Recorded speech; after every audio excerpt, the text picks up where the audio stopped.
নতুন বইয়ের বাড়িতে গিয়ে আজকে তো আমরা পুরো কেক দিয়ে ভূত হয়ে গেলাম, তাই ভাবলাম তোমাদের সাথে ছোট্ট একটা ভিডিও শেয়ার করে দিই। তো যে দেখো আমরা হুট করে সেখানে আমরা চলে এসেছিলাম, তো অনেকজন মিলে ছিলাম, না অনেকজন ঠিক না, অল্প কয়েকজনই ছিলাম। তো তোমাদেরকে এমনি জাস্ট বললাম। আর যে দেখো কেক কাটিং তো হয়ে গেছে, কেক কাটিং করার পরেই বর বউকে খাইয়ে দিল, বউ বউকে খাইয়ে দিল। তো কেক কাটিং পর্বটা কিন্তু মানে মোটামুটি ভালোভাবেই হলো। আর এই যে গাইস, এই যে এখন থেকে স্টার্ট হলো আর কি কেক দিয়ে মাখামাখিটা। এই যে গাইস দেখো, দেখতে পেলে আমার মেয়েকে দিয়ে কেক মাখিয়ে ভূত করলো আর মেঘ কেড়ে দিল। আর তারপরে দেখো বার্থডে গার্লের অবস্থাটা কি করলো।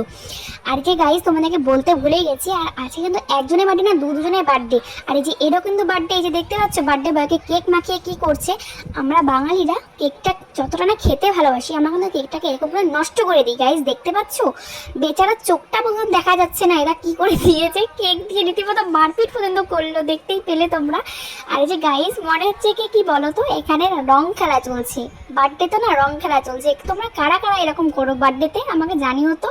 আমি তো এরকম ভূত মানে দেখেছি, কিন্তু এইটা একটু বেশি বেশি ভূত আমরা দেখলাম এই